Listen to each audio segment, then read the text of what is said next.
ආයිබෝවන් ආදරණීය දරුවනේ. ඔන්න අදත් අපි සුපුරුදු පරිදි එක් වී සිටින්නේ ගුරු ගෙදර රූපවාහිනී අධ්‍යාපනික වැඩසටහනත් සමගයි. අද දිනේදී 7 ශ්‍රේණියට නියමිත සිංහල භාෂාව හා සාහිත්‍ය විෂය යටතේ ඔයගලන්ට ගොඩක් වැදගත් වෙන පාඩමක් සාකච්ඡා කරන්නයි අපි සූදානම් වෙන්නේ. ආදරණීය දුවේ පුතේ, අද අපිට නියමිත පාඩම තමයි ලොවට තර්ජනයක් වන විද්‍යුත් අපද්‍රව්‍ය.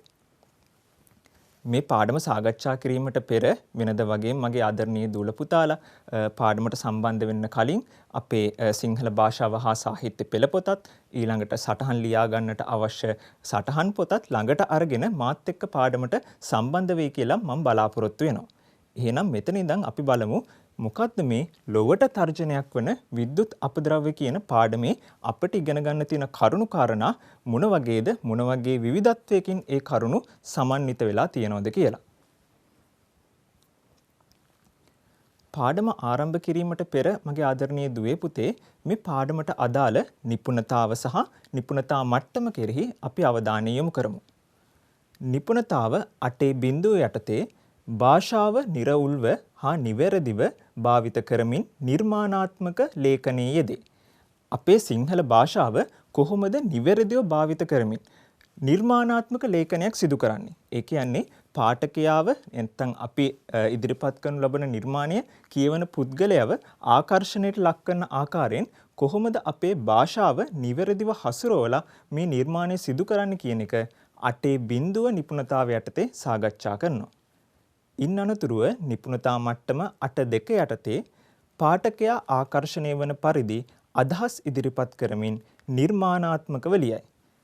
පාඨකයාව කොහොමද අපිට ආකර්ෂණය කරගන්නේ? ඒ සඳහා අපේ ලේඛන මාධ්‍ය භාවිත කරන්නේ කොහොමද කියන එක නිපුණතා මට්ටම 8 බිඳුව යටතේ මේ පාඩමේ මගේ ආදරණීය දුවේ පුතේ අපි සාකච්ඡා කරනවා. ඕනම පාඩමක් ඉගෙනීමේදී මගේ දරුවනේ ඉගෙනුම් අරමුණු තියෙනවා.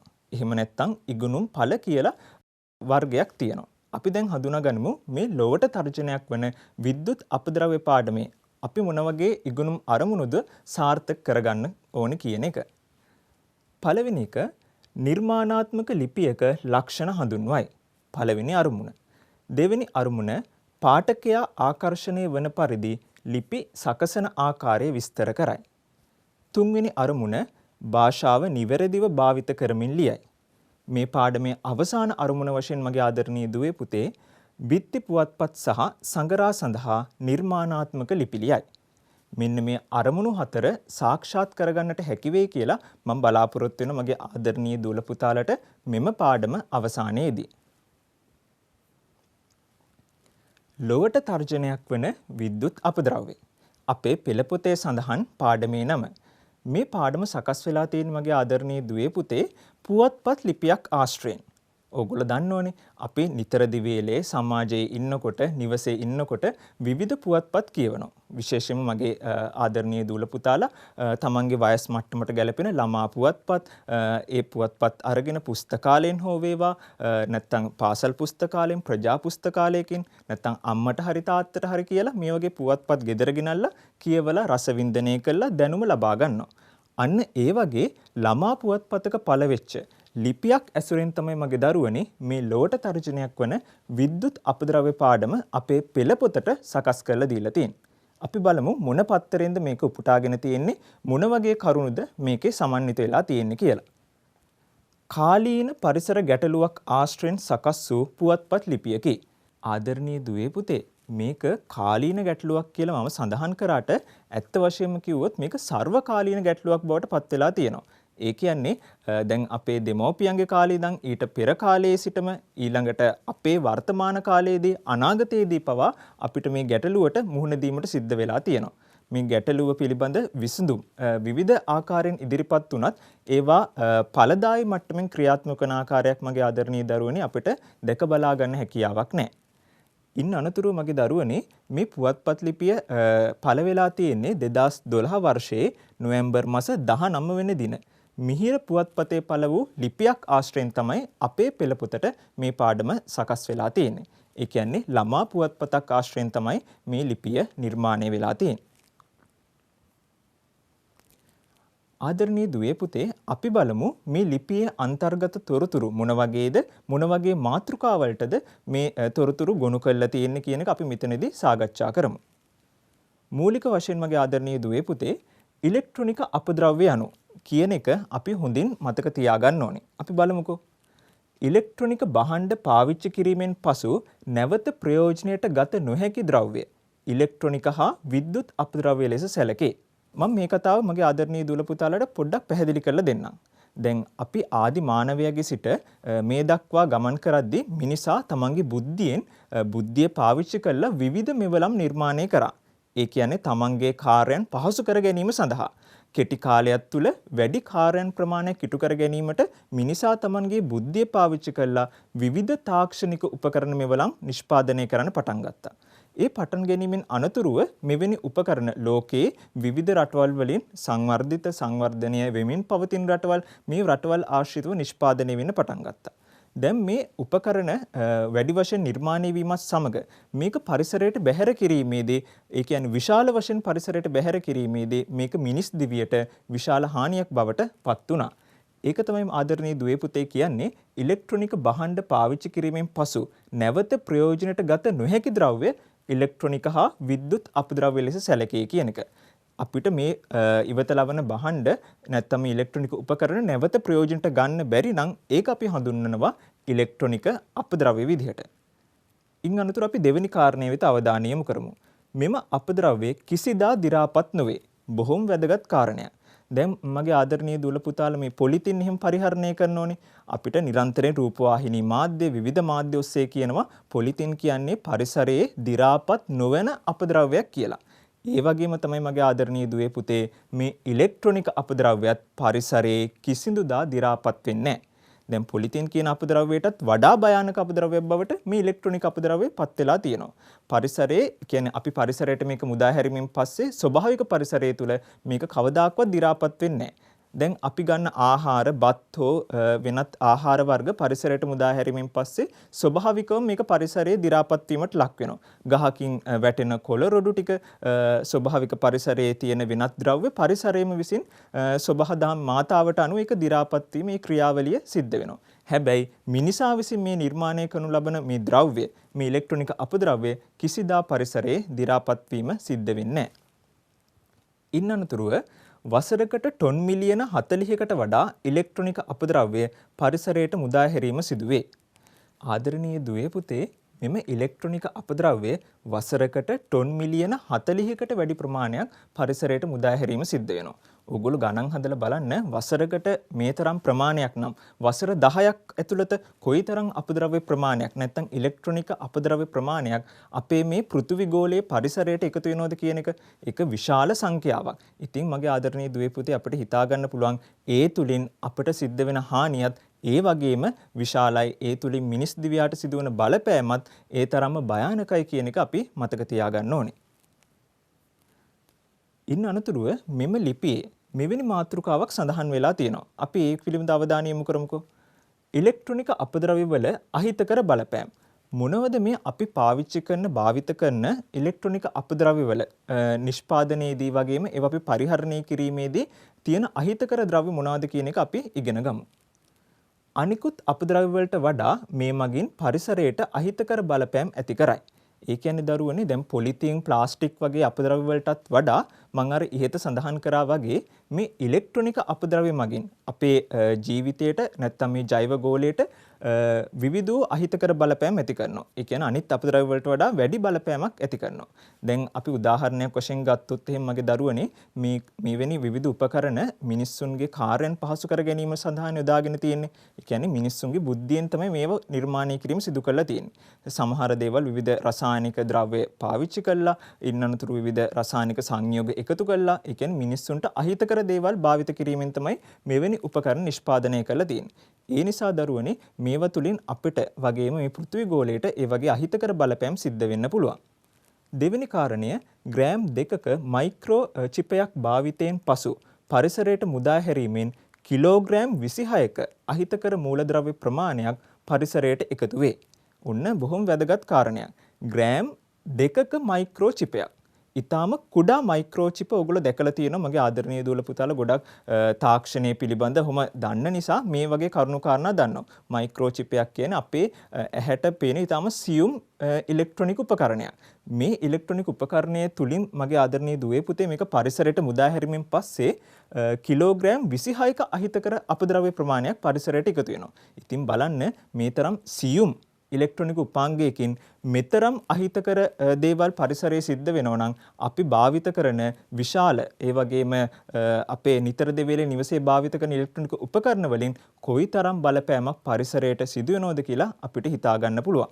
ඊළඟට අවසාන කාරණේ වශයෙන් මගේ ආදරණීය දුවේ පුතේ මෙම මූලද්‍රව්‍ය හරිතාගාර වායු ඇති කිරීමටත් ගෝලීය උණුසුම් වැඩි කිරීමටත් බලපායි.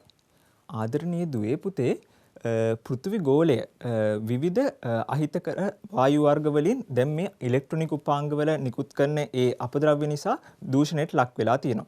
ඒ වගේම ඔයගොල්ලෝ දන්නවා පෘථිවි ගෝලය සූර්යාගෙන් එන අහිතකර කිරණ වලින් ආරක්ෂා කර ගැනීමට අපේ ඕසෝන් ස්තරය නිර්මාණය වෙලා තියෙන පෘථිවි ගෝලයේ වායු ගෝලයට ආසන්නයේදී. එහිදී මෙම හරිතාගාර වායු එම වායු ගෝලයට එකතු වීම මගින් ඕසෝන් ස්තරය සිදුරු වීමට ලක් වෙනවා. ඒ කියන්නේ පෘථිවි ගෝලයට සූර්යාගෙන් එන අහිතකර කිරණ අපේ ගෝලය තුළට නැත්නම් අපේ මිනිස් ජීවියාගේ සම තුළට ඇතුළු වීම සිද්ධ වෙනවා.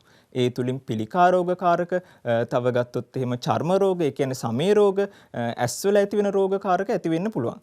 හැබැයි මගේ ආදරණීය දුවේ පුතේ මේ ඕසෝන් ස්තරයේ තියෙන නිසා මේ අපේ පෘථිවි ගෝලයට එන අහිතකර කිරණින් අපි ආරක්ෂා වෙලා තියෙනවා. හැබැයි මේ ඉලෙක්ට්‍රොනික අපද්‍රව්‍ය නිතර දෙවේලේ පිලිස්සීමෙන් ඒවා අහිතකර ආකාරයේ පරිසරයට මුදා හැරීම මගින් වර්තමානයේ වෙද්දී ඕසෝන් වියන සිදුරු වීමට ලක් වෙලා තියෙනවා. ඒ තුලින් අපේ මිනිසාගේ ජීවන පැවැත්මට අහිතකර බලපෑම් ඇති වෙලා තියෙනවා. බොහෝම භයානක කරුණු කාරණාවලට අපිට අනාගතයේදී මුහුණ දීමට සිද්ධ වෙයි කියලා බොහෝ විද්‍යාඥයින් මත පළ කරලා තියෙනවා. ඒ නිසා මගේ දරුවනේ මතක තියාගන්න මේ ඕසෝන් වියන ආරක්ෂා කරගන්න නම් අපි මේ පරිසරයට එකතු කරන ඉලෙක්ට්‍රොනික අපද්‍රව්‍ය ප්‍රමාණය අඩු කරන්න ඕනේ. නැත්නම් ඒක ඵලදායි අන්දමින් කළමනාකරණය කරගන්න ඕනේ කියන එක මතක තියාගන්න. අපි බලමු අපි නිතර දෙවේලේ භාවිත කරන ඉලෙක්ට්‍රොනික උපාංග මොනවද කියලා. ඒ කියන්නේ අපේ නිවස තුල ඒ වගේම සමාජයේ විවිධ මිනිසුන් මොන වගේ ඉලෙක්ට්‍රොනික උපාංගද භාවිත කරන්න කියන එක අපි බලමු. මම ඔයගලන්ට මෙතන ඉලෙක්ට්‍රොනික උපාංග කිහිපයක් ඉදිරිපත් කරලා තියෙනවා. සංයුක්ත තැටි, ප්‍රතිදීප්ත පහන්, රූපවාහිනී යන්ත්‍ර, ගණක යන්ත්‍ර, ගුවන්විදුලි යන්ත්‍ර, පරිගණක, ට්‍රාන්ස්ෆෝමර්ස්, කැමරා, ජංගම දුරකථන, වියලි කෝෂ, වෛද්‍ය උපකරණ, සුසංහිත ප්‍රතිදීප්ත පහන්. මේ ඉලෙක්ට්‍රොනික උපාංග වලින් කිහිපයක් පමණයි මගේ ආදරණීය දරුවනේ. කියන්නේ අපි නිතර දෙවේලේ භාවිත කරන උපකරණ වලින් කිහිපයක්. මීට වඩා විශාල උපකරණ ප්‍රමාණයක් අපි වර්තමාන සමාජයේදී ලෝකයේ ජීවත් වෙන මිනිසුන් භාවිත කරනවා. විශේෂයෙන් මගේ ආදරණීය දරුවනේ මේ සංයුක්ත තැටි කියන එක අපි හඳුන්වන්නේ CD තැටි කියලා. මේ CD තැටි නිර්මාණය කිරීම නැත්නම් නිෂ්පාදනය කිරීමට විවිධ රසායනික ද්‍රව්‍ය ඒ තුළට එකතු කරනවා. මේවා පිලිස්සීම මගින් පරිසරයට මුදා හැරීම මගින් අහිතකර වායු වර්ග වායු ගෝලයට එකතු වෙනවා. ඒ වගේම එම අහිතකර මූලද්‍රව්‍ය පරිසරයට එකතු වෙනවා. ඒ නිසා තමයි මගේ දරුවනේ මේවල භයානකකම එන්නම වැඩි වෙන්නේ. ඊළඟට මගේ ආදරණීය දුවේ පුතේ බලන්නකෝ මේ ගුවන් විදුලි යන්ත්‍ර, රූපවාහිනී යන්ත්‍ර දැන් සොයාගෙන අවුරුදු 100කටත් වඩා වැඩි කාලයක් ගත වෙලා තියෙනවා. හැබැයි මේ යන්ත්‍රවල කාලෙන් කාලයට විවිධ ආකාරයේ ආකෘති එලි දක්වනවා. ඒ කියන්නේ තාක්ෂණික වශයෙන් විවිධ උපකරණ රූපවාහිනී යන්ත්‍ර කියන්නේ විශාල රූපවාහිනී යන්ත්‍ර ගුවන් විදුලි යන්ත්‍රවල හැඩරුව වෙනස් වෙලා තාක්ෂණික වශයෙන් දියුණු වෙලා තියෙනවා. ඒ කියන්නේ එන්න ලෝකයේ මේ උපකරණ නිෂ්පාදනය වීම එලි දැක්වීම වැඩි වෙනවා. එතකොට හිතා ගන්න පුළුවන් දරුවනේ ලෝකෙ මේ තාක්ෂණෙත් එක්ක මෙවැනි උපකරණ තව නිෂ්පාදනය කිරීමෙන් ජනතාව අතර බෙදා හැරීම සිදු කිරීම මගින් ලෝකයේ අපි මුහුණ දෙලා තිබෙන මේ තර්ජනය තවදුරටත් වැඩි වෙනවා කියන එක හිතා ගන්න අපිට පුළුවන්. අපි භයානක ආකාරයට පරිසරයට වගේම අපටත් විශාල හානියක් සිදු කරනවා කියන එක මෙහිදී අපි මතක තියාගන්න ඕනේ. ඊළඟට තව වැදගත් කාරණයක් තමයි මගේ ආදරණීය දරුවනේ සංවර්ධ රටවල් විසින් නිපදවන පරිගණක ප්‍රමාණයෙන් 50% ප්‍රමාණයක් භාවිතයෙන් පසුව සංවර්ධනය වෙමින් පවතින රටවලට නොමිලේ හෝ සුළු මුදලකට ලබා දේ. ලෝකේ තියෙන මගේ දරුවනේ සංවර්ධිත රටවල්, සංවර්ධනය වෙමින් පවතින රටවල් සහ දිලිඳු රටවල් කියලා. ඔයගොල්ලෝ අහලා තියෙනවා රූපවාහිනී මාධ්‍ය ඔස්සේ පාසල් ගුරුවරු එහෙම ඔයගලන්ට කියලා දීලා ඇති. ලෝකේ නිර්මාණය කරන නැත්නම් නිෂ්පාදනය කරන බොහෝ ඉලෙක්ට්‍රොනික උපකරණ මගේ ආදරණීය දරුවනේ නිෂ්පාදනය කරනු ලබන්නේ සංවර්ධිත රටවල්. ඒ කියන්නේ දියුණු රටවල් තමයි මේ උපකරණ බොහොමයක් ලෝකයට හඳුන්වා දෙන්නේ. හැබැයි ඒගොල්ලෝ මොනවද දන්නවද කරන්නේ? ඒගොල්ලන්ගේ ප්‍රයෝජනීය මේ උපකරණ වලින් අරගෙන ටික කාලයක් ගියාට පස්සේ ඒ උපකරණ වලින් 50% සංවර්ධන වෙමින් පවතින සහ දිලිඳු රටවල් වලට ලබා දෙනවා. එක්කෝ නොමිලේ සහ නැත්නම් සුළු මුදලකට මේක ලබා දීම සිද්ධ වෙනවා. ඉතින් අර රටවල් මොකද කරන්නේ? ඒ උපකරණ ඉක්මනට ගන්නවා. මොකද අඩු මුදලකට ලැබෙන්නේ නැත්නම් සමහර වෙලාවට සුළු මුදලකට. ඉතින් අර රටවල් වල වසර කිහිපයක් පාවිච්චි කළා තමයි අපිට හම්බ වෙන්නේ. එතකොට මෙහි පාවිච්චි කරාමින් පස්සේ ටික කාලයක් යනකොට ඔන්න මේ පරිගණකයේ ක්‍රියා විරහිත වෙනවා. නැත්නම් වෙනත් රූපවාහිනී යන්ත්‍රයක් වසර කිහිපයක් පරිහරණය කරද්දී ඒකේ කාර්මික දෝෂ ඇති වෙන්න පුළුවන්. ඉතින් මගේ දරුවනේ මේ වගේ භාවිතෙන් ඉවතලාන උපකරණ සංවර්ධන වෙමින් පවතින අපි වගේ රටවල් වලට නිකුත් කිරීම මගින් අපේ රටවල් දරුවනේ මේ ඉලෙක්ට්‍රොනික උපාංග ගොඩගසන කුණු ගොඩවල් බවට පත් වෙනවා. ඕගලන්ට මේ කාලීන වශයෙන් විවිධ ප්‍රවෘත්ති ඒ පිළිබඳ අසන්නට ලැබෙන්නට ඇති. ලෝකයේ දියුණු රටවල් වලින් මෙවැනි උපකරණ අපේ රටවල් වලට ගෙනල්ලා ඒවා ගොඩ ගැසීමේ නැත්නම් මේ ඉලෙක්ට්‍රොනික උපකරණ කුණු ගොඩවල් වශයෙන් ගොඩ ගැසීමේ රටවල් බවට මේ සංවර්ධනය වෙමින් පවතින සා දිලිඳු රටවල් පත් කරගෙන තියෙනවා කියන එක. ඒක මිනිස් පැවැත්මට සුදුසු ක්‍රියාවක් නෙමේ දරුවනේ. ඒක ඇත්තටම ලෝකයේ රටවල් වල මිනිසුන්ට කරන ඊටාම පාප ක්‍රියාවක් වශයෙන්ද අපිට හඳුන්වන්න පුළුවන් තවත් රටක් නිකරුණේ ආපදාවකට ලක් කිරීමක් විදිහට සඳහන් කරන්න පුළුවන්. ඉන් අනතුරුව සංවර්ධනයේ වෙමින් පවතින රටවල් අපද්‍රව්‍ය රැස් කරන ස්ථාන බවට වර්තමානයේ පත් වී තිබෙනවා. විශේෂයෙන්ම අපි වගේ රටවල් මෙහිදී උදාහරණ වශයෙන් අපිට ගෙනහැර දක්වන්න පුළුවන්. ඊළඟ මාතෘකාව වෙත අපි අවධානය යොමු කරමු අපේ මේ පෙළ පොතේ සඳහන් පුවත්පත් ලිපියේ සඳහන් වන මේ ඉලෙක්ට්‍රොනික උපාංග පිළිබඳ දැක්වෙන පාඩමේ. මිනිස් දිවියට වන හානි. මොනවද මේ ඉලෙක්ට්‍රොනික උපාංග භාවිත කිරීමෙන් නැත්නම් ඒ උපාංග පරිසරයට අහිතකර ආකාරයෙන් මුදා හැරීමෙන් මිනිසාට නැත්නම් අපේ මේ ජීවි පද්ධතියට සිදුවන හානි මොනවද කියන එක අපි අවධානය යොමු කරමු. පළවෙනි කාරණේ මගේ ආදරණීය දුවේ පුතේ ඉලෙක්ට්‍රොනික අපද්‍රව්‍ය පිලිස්සීමෙන් එහි අඩංගු රසායනික සංයෝග පරිසරයට මුසු වේ. නිරන්තරයෙන් මේ කරුණ අපේ රට තුල සිද්ධ වෙනවා මගේ දරුවනේ. ඒ පිළිබඳ හරිහැටි දැනුමක් සමාජයේ වෙසෙන මිනිසුන්ට නැති නිසා මේ ඉලෙක්ට්‍රොනික උපාංග භාවිත කිරීමෙන් පස්සේ නැත්නම් ඒකේ කාර්මික දෝෂයක් හට ගැනීමෙන් පස්සේ පරිසරයට මුදා හැරීම අක්‍රමවත් ආකාරයෙන් සිද්ධ වෙනවා. නැත්නම් ගෙදර පිටිපස්සේ ගිනි ගොඩක් ගහලා මේක පුලුස්සන්න කටයුතු කරනවා. ඉතින් මොකද වෙන්නේ? ඒකෙන් නිකුත් වන රසායනික ද්‍රව්‍ය වායුගෝලයට මුසු වෙලා විවිධ අහිතකර පාරිසරික තත්ත්වයන් ඇති වෙන්න පුළුවන්. දෙවැනි කාරණය එම සංයෝග ජලයට සහ පසට එකතු වී ආහාර දාම හරහා මිනිසුන්ගේ ශරීරයට එකතු වීම සිදු වේ. විශේෂයෙන්ම දරුවනේ දැන් මේ අපේ පස තුලනේ නැත්තම් භූමිය තුලනේ මේ වගේ දේවල් බොහෝ වශයෙන් සිද්ධ වෙන්නේ. සමහර නිවෙස්වල මේ දේවල් කියන්නේ මේ ඉලෙක්ට්‍රොනික උපාංග නිවසේ පිටිපස්සේ වලක් හරලා වල්ලනවා. හැබැයි මොකද වෙන්නේ? කිසි දිනක මේව දි รา පත් වෙන්නේ නැහැ. නිරන්තරයෙන් වර්ෂාව ඇති වුණාම හිරු එළිය වැටෙනම මේවල රසායනික සංයෝග අර පසට එකතු වෙනවා. පස කියන්නේ දරුවනේ මේ අපේ ජල උල්පත් සෑදීමට මූලද්‍රව්‍යයක් වශයෙන් ස්වභාව ධර්මයේ විසින් නිර්මාණය කරන ලද දෙයක්. ඉතින් අර පස තුලින් ජල පද්ධති වලටත් මේ රසායනික ද්‍රව්‍ය එකතු වීම සිද්ධ වෙනවා. ඉතින් අපි ආහාර ලබා ගන්න මේ විවිධ ශාක වලින්නේ. එතකොට පස තුල රෝපණය වන විවිධ ශාක, ඒ වගේ මේ ජල මූලාශ්‍ර වලට මේ දේවල් එකතු වීමෙන් අවසානයේදී ඒ වල ඍජු බලපෑම මිනිස්යාටම තමයි අත් වෙන්නේ. ඒ නිසා අවසානයේදී මේ පාරිසරික පද්ධතිය තුළ සිදුවන වෙනස්කම් නැත්තම් මේ විපර්යාසයන් වල අවසාන ප්‍රතිඵලය මිනිස්යාට බලපානවා කියලා මතක තියාගන්න. එහි ප්‍රතිඵලයක් ලෙස මිනිසුන්ට විවිධ ලෙඩ රෝග වැළඳීම සිද්ධ වෙනවා. දැන් ලෝකයේ මේ ඉලෙක්ට්‍රොනික අපද්‍රව්‍ය පරිසරයට අක්‍රමවත් ආකාරයෙන් මුදා හැරීම හේතුවෙන් මිනිස්යා නැත්තම් මිනිසාට විවිධාකාරයේ ලෙඩ රෝග වැළඳීම සිද්ධ වෙලා තියෙනවා. අපි බලමු ඒ වගේ ලෙඩ රෝග මොනවද? ඒ තුලින් මිනිස්යාට අත් වෙලා තියෙන ඉරණම මොන වගේද කියලා. මූලික වශයෙන් දරුවනේ ස්නායු පද්ධතියේ අක්‍රමිකතා ඇති වෙන්න පුළුවන්.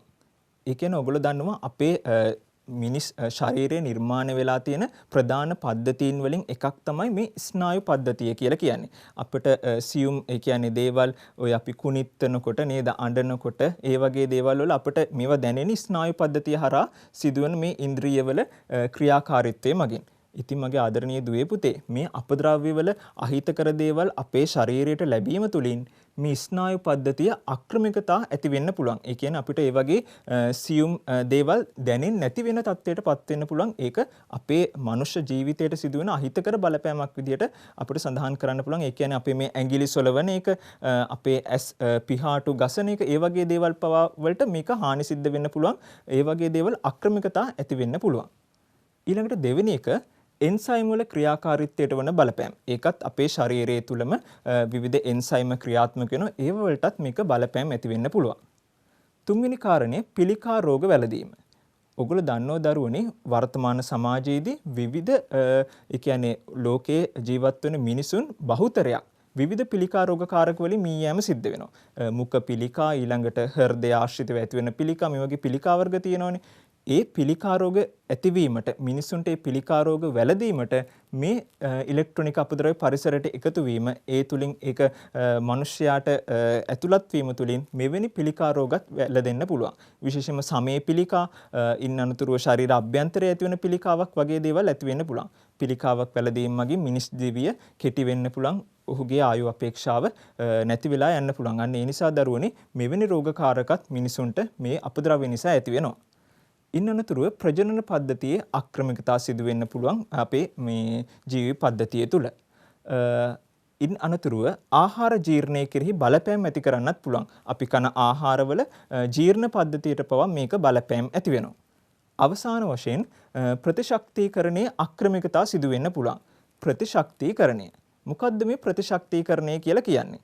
ඕගොල්ලෝ දන්නවා අපිට මොකක් හරි රෝගයක් වැළඳෙන්න කලින් අපේ ශරීරය තුල ප්‍රතිශක්තිකරණයක් ක්‍රියාත්මක වෙනවා. ඒ කියන්නේ ඒ රෝගෙන් අපිව ආරක්ෂා කරන්න කටයුතු කරන අපේ ශරීරයේ ස්වභාවිකවම. උණක් වැනි රෝගයක් ඇති වුණොත් එහෙම නැත්නම් හෙම්බිරිස්සාවක් මේ අපේ ශරීරයේ තුල අපි ගන්න ආහාර මගින් ප්‍රතිශක්තිකරණයක් නිර්මාණය කරනවා. හැබැයි දරුවනේ මේ අපද්‍රව්‍ය අපේ ශරීරයට එකතු වීමෙන් ඒ ප්‍රතිශක්තිකරණයේ අක්‍රමිකතා සිදු වෙන්න පුළුවන්. ඒ කියන්නේ ඒක අඩපණ වීම සිද්ධ වෙන්න පුළුවන්. ඒ කියන්නේ අපිව ඕනෑම රෝගයකට ඉතා ඉක්මනින් ගොදුරු වීමේ අවදානමක් තියෙනවා. ඒක බොහොම භයානකයි. ඒ කියන්නේ සමාජය තුල සැරිසරනකොට ඕනෑම රෝගයකට අපිව ගොදුරු වෙන්න පුළුවන්. ඒ නිසා මේ පද්ධතිය බිඳ වැටීම සිද්ධ වෙන්නේ මේ ඉලෙක්ට්‍රොනික අපද්‍රව්‍ය පරිසරයට මුදා හැරීම මගින්. ඒක හොඳට අවධානයෙන් මතක තියාගන්න දරුවනේ. මෙන්න මේ වගේ රෝගකාරකයන් වලට මිනිසා නිරන්තරයෙන් මුහුණ දීම සිද්ධ වෙනවා මේ අපද්‍රව්‍ය හේතුවෙන්. අපි බලමු දැන් මේ මං කරුණු කාරණා කිහිපයක් කතා කරානේ. ඉලෙක්ට්‍රොනික අපද්‍රව්‍ය කියන්නේ මොනවද? ඒක පරිසරයට මුසුවන ආකාරය, ඉන් අනතුරුව මිනිස් දිවියට වන හානි. දැන් මේ වගේ ගැටලු බොහොමයක් කතා කරා. දැන් මගේ දරුවනේ මේ මිහිර පුවත්පතේ පළවෙච්ච මේ ලිපියට අපිට විසඳුමකුත් ලබා දීලා තියෙනවා. ඒ කියන්නේ කොහොමද මේ ඉලෙක්ට්‍රොනික අපද්‍රව්‍ය කළමනාකරණය කරන්නේ? කොහොමද ඒ දේවල් අපි නිවැරදිව හසුරවන්නේ කියන එකට විසඳුමක් ලබා දීලා තියෙනවා. ඇත්තෙම දරුවනේ දැන් ඉලෙක්ට්‍රොනික උපාංග නැතුව වර්තමානයේ මනුෂ්‍ය ජීවියාට ජීවත් වෙන්න හැකියාවක් නැහැනේ. අපි මේ දේවල් වලට හුරු වෙලා තියෙන්නේ. මේ දේවල් අපේ කාර්යයන් පහසු කර ගැනීම සඳහා යොදා ගන්නවා. දැන් මේ ඔක්කොම අයින් කළා අපිට ජීවත් වෙන්න හැකියාවක් නැහැ. ඒ නිසා මේකට සුදුසු යෝජනා මාලාවක් මේ පුවත්පත් ලිපියේ ඉදිරිපත් කරලා තියෙනවා. අපි බලමු ඒ යෝජනා මොනවද කියලා. අංක 1. ඉලෙක්ට්‍රොනික හා විද්‍යුත් උපකරණ අවශ්‍ය නම් පමණක් මිලදී ගැනීම. බොහොම වැදගත් කාරණයක්. මම මෙතනදී ඔයගලන්ට පොඩි උදාහරණයක් ගේන්නම් අපේ රට ගැනම. ඔයගොල්ලෝ දන්නවද මගේ දරුවනේ මේ ළඟදී අපේ රටේ සමීක්ෂණයක් කරලා තියෙනවා අපේ රට තුල කොතරම් ජංගම දුරකථන ප්‍රමාණයක් පාවිච්චි වෙනවද කියන එක. ඔයගොල්ලෝ දන්නවද ජංගම දුරකථන කිව්වම? එතකොට මගේ දරුවනේ අපේ රටේ සිටින ජන සංඛ්‍යාවට වඩා දෙගුණයක වැඩි ප්‍රමාණයක් ජංගම දුරකථන අපේ රට තුල භාවිත වෙනවලු. ඉතින් ඔයගලන්ට හිතා ගන්න පුළුවන්ද? ඒ කියන්නේ එක පුද්ගලයෙකුට අඩුම තරමේ ජංගම දුරකථන දෙකක්වත් තියෙනවලු. ඉතින් මේකේ මාතෘකාව හැටියට ගත්තොත් එහෙනම් මගේ දරුවනේ උපකරණ අවශ්‍ය නම් පමණක් මිලදී ගැනීම. ඒ කියන්නේ අවශ්‍යතාවය නැතුව අපේ මිනිස්සු මෙවැනි උපකරණ මිලදී අරන් තියෙනවා. ඒ තුලින් මේ පරිසරයට හානියක් සිද්ධ කරලා තියෙනවා. හැබැයි අපි මෙහිදී අවධානය කරන්න ඕනේ මගේ දරුවනේ අපිට අවශ්‍ය උපකරණ පමණක් අපි මිලදීගෙන අපේ මේ පරිසරය ආරක්ෂා කර ගැනීමට කටයුතු කරන්න වග බලා ගන්න ඕනේ. ඉන් අනතුරුව අලුත් වැඩියා කර නැවත භාවිත කිරීම. දැන් ගෙදර ඔන්න රූපවාහිනී යන්ත්‍රයේ පොඩි දෝෂයක් හටගත්තම අපි මොකද කරන්නේ? නෑ මේක හරියන්නේ නෑ තාත්තා මේක හරියන්නේ නෑ යමි අපි අලුත් රූපවාහිනී යන්ත්‍රයක් මිලදී ගමු. මේ අද කාලෙට ගැලපෙන නේද? විශාල තිරයක් තියෙන රූපවාහිනී යන්ත්‍රයක් මිලදී ගමු කියලා ඔන්න අම්මට තාත්තට යෝජනා කරනවා. ඉතින් අර උපකරණයේ තියෙන්නේ කලින් භාවිත කරපු උපකරණයේ තියෙන ඊටාම පොඩි දෝෂයක්. ඒක හදාගෙන අපිට නැවත භාවිත කරන්න පුළුවන්. අපි මොකද කරන්නේ? අර උපකරණයේ තියෙද්දි ඔන්න නැවත අලුත් උපකරණයක් රූපවාහිනී යන්ත්‍රයක් අපිට ගේනවා. ඉතින් දරුවනේ අලුත් වැඩියාකර භාවිත කරන්න හැකියාව තියෙද්දි අපි ඒ දේ නොකර වෙනත් උපකරණයක් ගේම තුලින් මේ නිරන්තරයෙන් පරිසරයට එකතු වන ඉලෙක්ට්‍රොනික අපද්‍රව්‍ය දෛනිකව වැඩිවීමක් සිද්ධ වෙනවා. ඉන් අනතුරු තුන්වෙනි කාරණය නැවත භාවිතයට ගත නොහැකි උපකරණ ප්‍රතිචක්‍රීකරණයට යොමු කිරීම. මේක බොහොම වැදගත් කාරණයක්. දැන් දෝෂ හට ගැනීමෙන් කිසිදා භාවිත කරගන්න බැරි උපකරණ තියෙනවනේ. අපිට පුළුවන් දරුවනේ ඒවා ප්‍රතිචක්‍රීකරණ මධ්‍යස්ථාන කරා යොමු කරන්න. ඒ ඔස්සේ ඒවා මේ වෙනම උපකරණවල කොටස් වෙන් කළා ඒ අදාළ පුද්ගලයන් විසින් වෙනත් උපකරණ නිෂ්පාදනය කිරීම සිදු කරන්න පුළුවන්. වර්තමාන ශ්‍රී ලංකාවේ මෙවැනි ආයතන කිහිපයක් තියෙනවා. මෙවැනි උපකරණ මිලදී අරගෙන අපින් සාමාන්‍ය ජනතාවගෙන් මිලදී අරගෙන ඒගොල්ලන්ගේ ආයතනය තුල වෙනත් උපකරණ නිෂ්පාදනය කිරීම සිද්ධ කරනවා. ඒක බොහොම වැදගත් යෝජනාවක් දරුවනේ මේ ප්‍රතිචක්‍රීකරණය සඳහා මේ ඉලෙක්ට්‍රොනික උපාංග යොමු කිරීම කියන එක. ඉන් අනතුරුව ඊළඟ කාරණය උපකරණ පරිස්සමෙන් පරිහරණය කිරීම. මෙන්න මේකත් අපි අතරින් සිදු නොවන දෙයක්. ඒ කියන්නේ මේ ඉලෙක්ට්‍රොනික උපාංග කියන්නේ දරුවනේ ඊටාම සියුම් උපකරණයක්. මේක සියුම් ඉලෙක්ට්‍රොනික විද්‍යුත් දේවල් ආශ්‍රිතව නිර්මාණය කරපු දෙයක් නිසා අතෙන් වැටීමෙන් පවා නැත්තම් සීරීමකින් පවා මේ උපකරණ වලට හානි සිද්ධ වෙන්න පුළුවන්.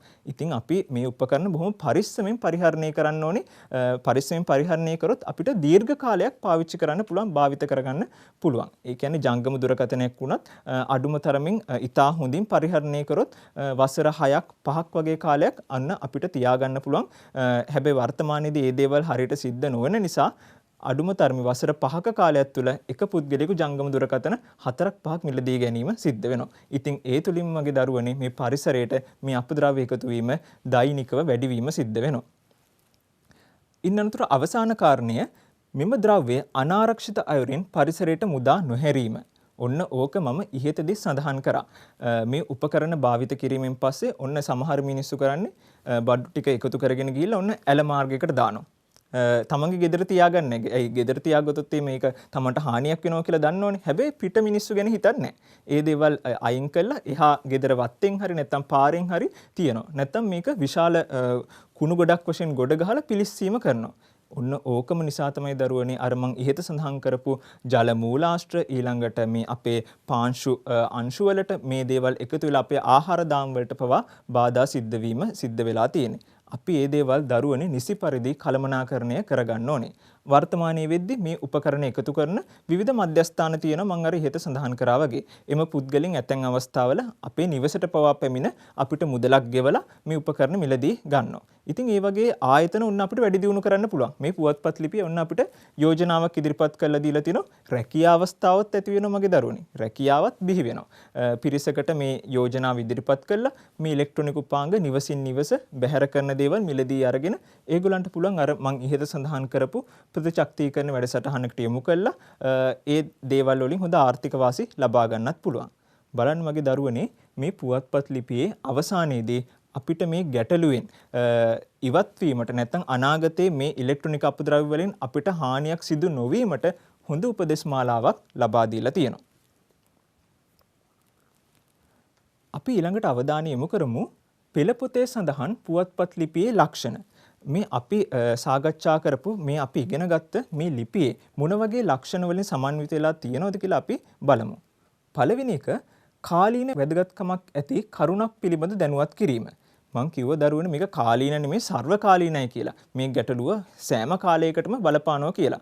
ඉතින් දරුවනේ මේ අපි අද සාකච්ඡා කරපු මේ පුවත්පත් ලිපිය අපිට ඒ වගේ කාලීන ගැටලුවක් සම්බන්ධයෙන් තොරතුරු ලබා දීලා තියෙන්නේ. නැත්නම් මේ ඉලෙක්ට්‍රොනික අපද්‍රව්‍ය බැහැර කිරීම සම්බන්ධයෙන්. ඒ තුලින් මිනිස්යාට සිදුවන හානි සම්බන්ධයෙන් තමයි අපිට තොරතුරු ලබා දීලා තියෙන්නේ. ඒ නිසා අපිට මේ පිළිබඳ ඉගෙනීම වැදගත් වෙනවා.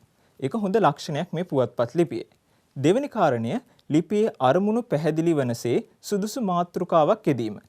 ලිපියේ ප්‍රධාන මාතෘකාව ඒ අරමුණු පැහැදිලි වෙනසේ දරුවනි යොදාගෙන තියෙනවා. ඉලෙක්ට්‍රොනික උපකරණ වලින් මනුෂ්‍ය දිවියට සිදුවන හානි ඉන් අනතුරුව ඒ වෙන බලපෑම් පිළිබඳ මේක පැහැදිලි කරලා තියෙනවා. ඉන් අනතුරුව මුලින්ම මාතෘකාව පිළිබඳ හැඳින්වීම. හරියට රචනයක් වගේ පැහැදිලිව නිවැරදි සැකිල්ලක් අනුව නිර්මාණය කරලා තියෙනවා දරුවනි මේ පුවත්පත් ලිපිය. අපිට හොඳින් කරුණු අවධානය කරගන්න පුළුවන්. මගේ ආදරණීය දූල පුතාලට කියවනකොට එහෙම ඒ මාතෘකාවට ගැළපෙන කරුණු පමණයි මාතෘකාව තුළ අන්තර්ගත වෙලා තියෙන්නේ. ඒ නිසා අපිට ඒ කරුණු හොඳින් කියවලා අපේ අධ්‍යයනය සඳහා යොදා ගන්න පුළුවන්. අපිට හොඳ ඉගෙනුම් මාධ්‍යයක් වශයෙන් උත් යොදා ගැනීමේ හැකියාවක් තියෙනවා. ඉන් අනතුරුව අතුරු මාතෘකා යටතේ කරුණු ගොනු කිරීම. අපි අර කතා කරේ මිනිස් දිවියට වන හානි ඊළඟට මේ දේ කළමනාකරණය කරගත යුතු ආකාරය ඒ අතුරු මාතෘකා. ඒ අතුරු මාතෘකාවල අපිට කරුණු දක්වලා තියෙනවා යෝජනා ඉන් අනතුරුව චෝදනා අපි මොනවද කරලා තියෙන්නේ පරිසරයට සිදුවන හානි මේ පිළිබඳ දක්වලා තියෙනවා. අපිට ඒ කරුණු එකින් එක හොඳට ඉගෙන ගැනීමේ අවස්ථාවක් තියෙනවා. පැහැදිලිව මේ පුවත්පත් ලිපියේ දක්වලා තියෙනවා. ඉන් අනතුරුව අවසානයේ කතුවරයාගේ යෝජනා ඉදිරිපත් කිරීම. අපි සාකච්ඡා කරේ දරුවනේ මේ වගේ යෝජනා ඉදිරිපත් කරලා තියෙනවා කියලා. අන්න ඒක වැදගත් වෙනවා. ඒක පුවත්පත් ලිපියක වැදගත්ම කාරණයක්. ඒ කියන්නේ අවසානයේදී අපි මේ ගැටලුවට යෝජනා ඉදිරිපත් කරන්න ඕනේ. ගැටලුව පිළිබඳ චෝදනා විතරක් දීලා හරියන්නේ නැහැ. අපි මොනවද අනාගතයේදී කරන්න ඕනේ කියලා අවසාන යෝජනාවේදී ඉදිරිපත් කරන්න ඕනේ. ඒක කතුවරයාගේ වගකීම. ඉන් අනතුරුව ගැළපෙන බස් වහරක් භාවිත කිරීම. සුදුසු බස් වහරක් ළමා පුවත්පතක්නේ මිහිර පුවත්පතේ පළවු ලිපියක්. ඒ නිසා ළමයින්ට උචිත බස් වහරක් භාවිත කිරීමෙන් කතුවරයා මේ කතාව මනා ලෙස නිර්මාණය කරලා තියෙනවා. හොඳ ගලා යාමක් සහිතව නිර්මාණය කරලා තියෙනවා. කරුණු මුල සිට අගට අපිට හොඳින් පැහැදිලි වෙනවා. මගේ දරුවනේ මේ පෙළ පොතේ සඳහන් වෙන පුවත්පත් ලිපියක් පිළිබඳවනේ අපි බලමු මේ පුවත්පත් ලිපි සම්බන්ධව මොන වගේ කරුණු කාරණා අපිට ඉගෙන ගන්න තියෙනවද කියලා. පුවත්පත් ලිපි. පුවත්පත් මගින් අපට විවිධ තොරතුරු දැනුම විනෝදාස්වාදය ලබා දෙයි. විවිධ තොරතුරු ලබා දෙනවා, දැනුම ලබා දෙනවා, විනෝදාස්වාදය ලබා දෙනවා. ඒ කියන්නේ දරුවනේ විවිධ තොරතුරු යටතේ කාලීන තොරතුරු, පාරිසරික තොරතුරු මේ වගේ තොරතුරු අපිට මේ ඔස්සේ ලබා දීම සිද්ධ වෙනවා. ඉන් අනතුරු දැනුම ලෝකේ නව තාක්ෂණික සොයා ගැනීම, විද්‍යාත්මක සොයා ගැනීම, ඉතිහාසයේ සිද්ධ වෙච්ච දේ සිදුවීම් ඒ තුලින් අපිට දැනුම ලබා ගන්න පුළුවන්. භාෂාව ආශ්‍රිත තොරතුරු මේ වගේ දැනුම අපිට මේ පුවත්පත් මගින් ලබා ගැනීමේ හැකියාවක් තියෙනවා. ඉන් අනතුරුව විනෝදාස්වාදය ලබා දෙයි. අපිට විවිධ විනෝදාංශ පිළිබඳ උපදෙස් ලබා දීලා තියෙනවා. මුද්දර එකතු කිරීම, විවිධ නවකතා, කෙටිකතා පොත් කියවීම, ඉන් අනතුරු තවත් අපේ අධ්‍යාපනික දියුණුව වැඩි කරන විවිධ විනෝදාංශ මේ පුවත්පත් ලිපි වල ඇතුළත් කරලා තියෙනවා. ප්‍රහේලිකා වගේ දේවල් නේද දරුවනේ? ඕගොල්ලෝ කියවලා තියෙනවා. ඒ නිසා මගේ දරුවනේ මේ පුවත්පත් ලිපි ඇත්තම ගත්තොත් විවිධ තේමාවන් ඔස්සේ විහිදලා තියෙනවා. මේ මම සඳහන් කරපු විවිධ තොරතුරු, දැනුම, විනෝදාස්වාදයේ වගේ අංශ කෙරෙහි වැඩි අවධානයක් යොමු කළා අද වෙන විට පුවත්පත් ලිපි පළවීම සිද්ධ වෙනවා. ඉන් අනතුරුව විවිධ මට්ටම් වල පාඨකයන් ඉලක්ක කරගනිමින් පුවත්පත් පළ කෙරේ. පාඨකයන් මම ඉහතදී සඳහන් කර අර නිපුණතාව පිළිබඳ කතා කිරීමේ දරුවනේ පාඨකයා කියලා කියන්නේ අපි ලියන දේ කියවන පුද්ගලයාට අපි කියනවා පාඨකයා කියලා. ඉතින් දරුවනේ මේ ලංකාවේ විතරක් නෙවෙයි ලෝකයේ පළ වෙන සෑම පුවත්පතක්ම විවිධ පාඨකයන් ඉලක්ක කරගෙන රචනා වෙලා නැත්නම් පළ වෙලා තියෙනවා.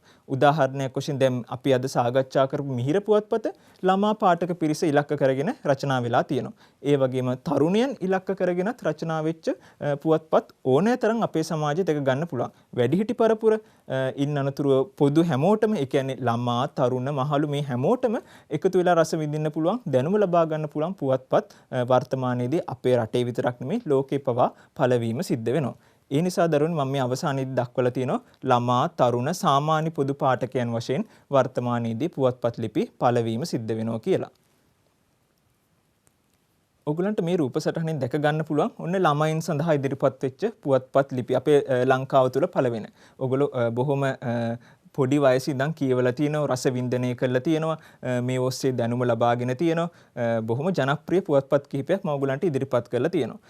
ඊළඟට සාමාන්‍ය පොදු පාඨකයා තරුණ පිරිස අතර ජනප්‍රියතාවට ලක් වෙලා තියෙන පුවත්පත්. මේවා ඔස්සේ අපිට මම අර ඉහත සඳහන් කරපු දැනුම, විනෝදාස්වාදයේ වගේ තොරතුරු ලබා ගන්න පුළුවන්. අපි බලමු දරුවනේ පුවත්පත් ලිපි ලිවීමේදී සැලකිලිමත් විය යුතු කරුණු මොන වගේද කියලා. මොන වගේ කරුණු කෙරෙහිද අපි වඩාත් අවධානය යොමු කරන්න ඕනේ කියන එක. පළවෙනි එක ලිපිය කුමන පාඨක පිරිසක් සඳහාද යන වග. මම අර ඉහත සඳහන් කරේ මේක ළමා, තරුණ, වැඩිහිටි කියන මේ පාඨක පිරිස ඉලක්ක කරගෙන අපි රචනා කරන්න ඕනේ. ඒක රචකයාගේ අරමුණ. ඒ කියන්නේ ලිපිය ලියන පුද්ගලයාගේ අරමුණ වෙන්න ඕනේ. මම මේ ලිපිය ලියන්නේ කා සඳහාද, කවුරු ඉලක්ක කරගෙනද ලියන්නේ, මොන වගේ භාෂාවක්ද භාවිත කරන්න ඕනේ කියන එක. දෙවෙනි එක පාඨක පිරිසට ගැලපෙන සුදුසු බස්වහරක් යොදා ගැනීම.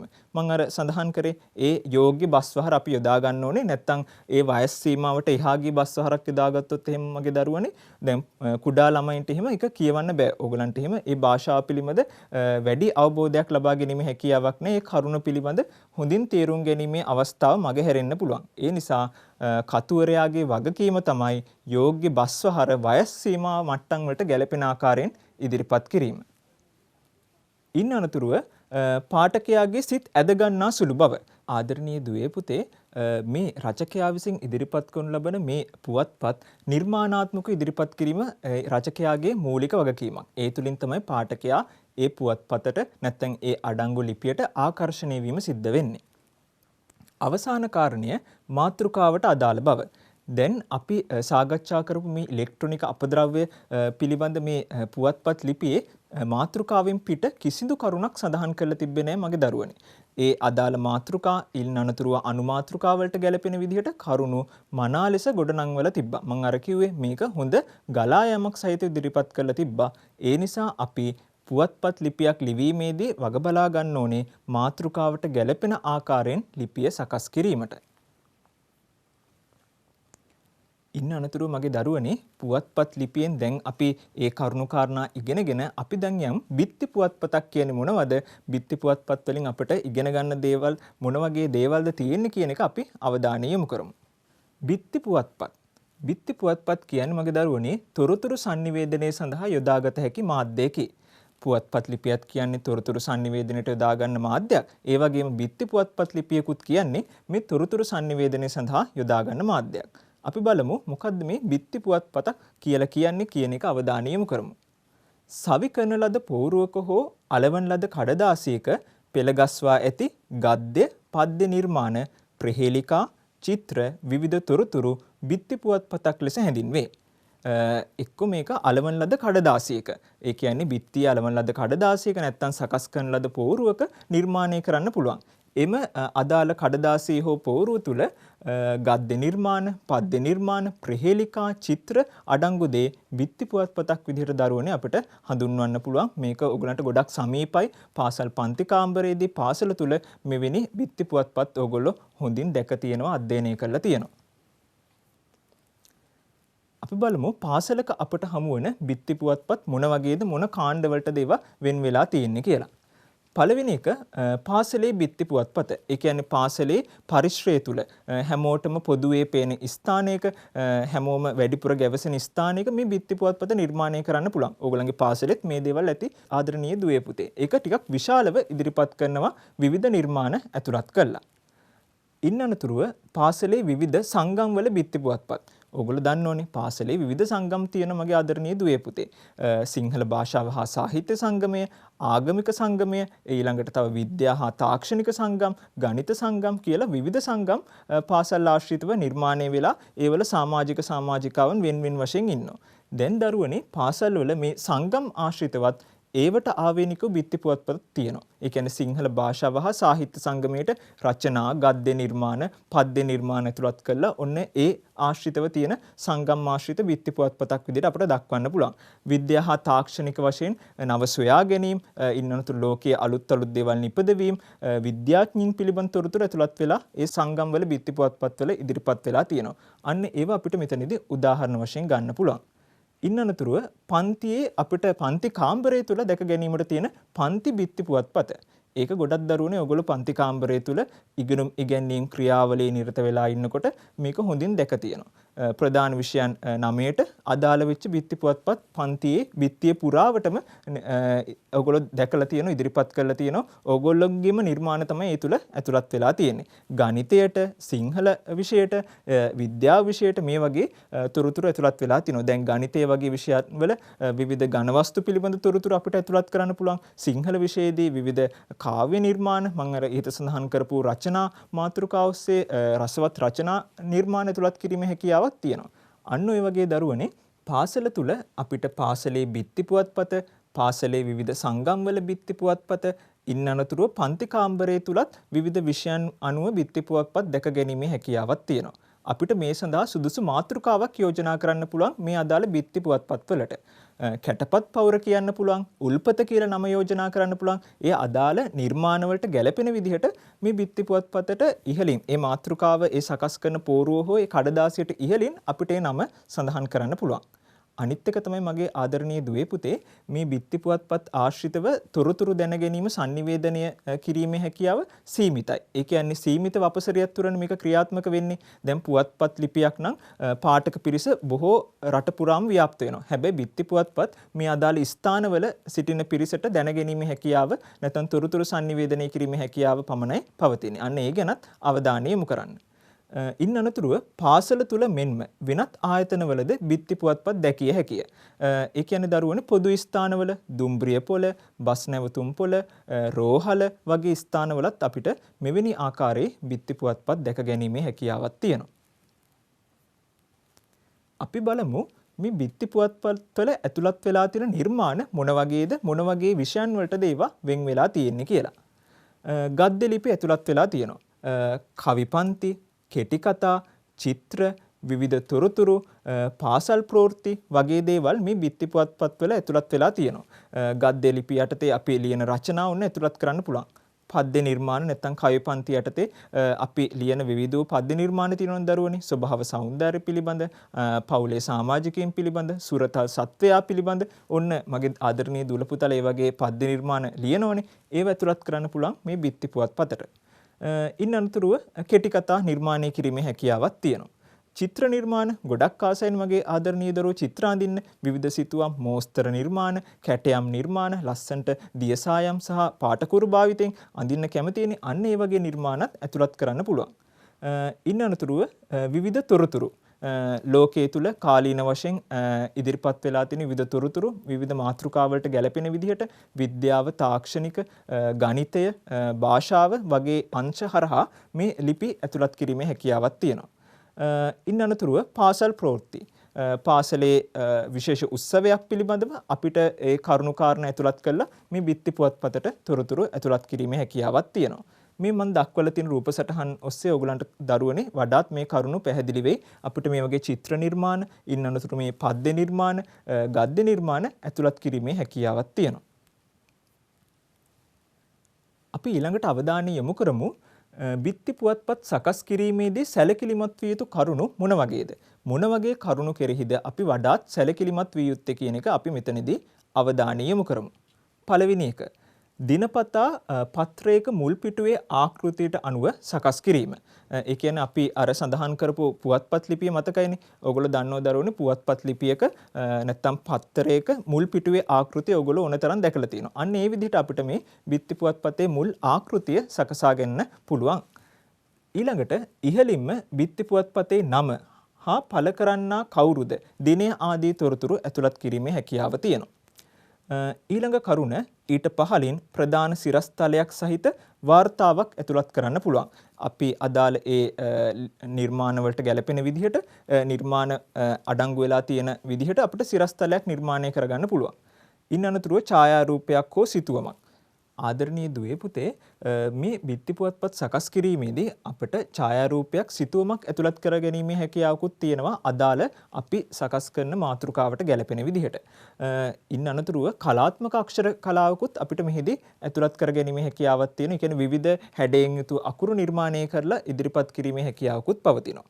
අවසානයේදී සංස්කාරක සටහනක් ඇතුළත් කරගන්න පුළුවන්. ඒ කියන්නේ මේ බිත්ති පුවත්පතේ ඉදිරිපත් කරලා තියෙන සමූහයක් වශයෙන් තියෙන මේ තොරතුරු නිවැරදි ආකාරයෙන් අවසානයේදී සංස්කාරක සටහනක ඇතුළත් කරගැනීමේ හැකියාවක් තියෙනවා. ඉන් අනතුරුව අපි අවධානය යොමු කරමු බිත්ති පුවත්පත් පළවන විවිධ කලාප හා තේමා. මගේ දරුවනේ මේ බිත්ති පුවත්පත් විවිධ කලාප සහ තේමා ඔස්සේ පළවීම සිද්ධ වෙනවා.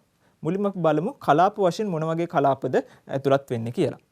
අලුත් අවුරුදු කලාපය, ඉන් අනතුරුව වෙසක් කලාපය, අවසානයේදී නත්තල් කලාපය.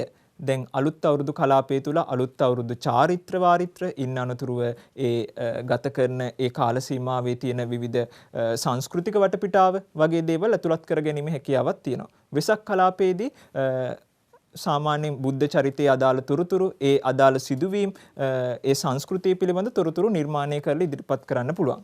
ඉන් අනතුරුව නත්තල් කලාපයේදී විශේෂම කතෝලික දහමට ගැලපෙන විදිහට ජේසුස් වහන්සේගේ උත්පත්තිය පිළිබඳ ඒ අදාළ තොරතුරු, ඒ විවිධ නත්තල් කාඩ්පත් වගේ මෝස්තර නිර්මාණ පවා ඇතුළත් කර ගැනීමේ හැකියාවක් තියෙනවා. තේමා වශයෙන් ගත්තොත් එහෙම දරුවනේ සංස්කෘතික උරුම, ජාතික වීරයෝ, අපේ පඬිවරු කියන මේ විවිධ තේමාවන් ඔස්සේද අපිට බිත්ති පුවත්පත් නිර්මාණය කරගන්න පුළුවන්. අපි ඊළඟට අවධානය යොමු කරමු තවත් මේ තොරතුරු sannivedanaya සඳහා යොදා ගන්න මාධ්‍යයක් වෙත, නිර්මාණාත්මක මාධ්‍යයක් වෙත. ඒ තමයි සංගරා ලිපි. අපි බලමු මොකද්ද මේ සංගරා ලිපියක් කියලා කියන්නේ කියලා. පාඨකයාගේ දැනුම, රසාස්වාදයේ, නිර්මාණ කුසලතා ආදිය දියුණු කිරීමට යොදාගත හැකි sannivedana මාධ්‍යයකි. පාඨකයාගේ දැනුම, රසාස්වාදය, නිර්මාණ කුසලතාවය. ඒ කියන්නේ එයා යම් දෙයක් පිළිබඳ රසවින්දනය කරන ආකාරය, එයාට තියෙන නිර්මාණාත්මක හැකියාව ඔන්න දියුණු කරගන්න පුළුවන් දරුවනේ මේ සංගරා ලිපි හරහා. මම ඔයගලන්ට ඉදිරිපත් කරලා තියෙනවා අපේ ලංකාවේ පළවෙන විවිධ විෂයන් වලට අදාළ සංගරා කිහිපයක ඡායාරූප කිහිපයක් ඉදිරිපත් කරලා තියෙනවා. ඔයගලන්ට මේ ඔස්සේ ඒ පිළිබඳ අවබෝධයක් ලබා ගන්න පුළුවන් මගේ දරුවනේ. පුස්තකාල ආශ්‍රිතව ඔයගලන්ගේ පාසල් පුස්තකාලය තුල මේ වගේ සංගරා ඕනතරම් ඔයගොල්ලෝ කියවලා ඇති, දැනුම ලබාගෙන ඇති.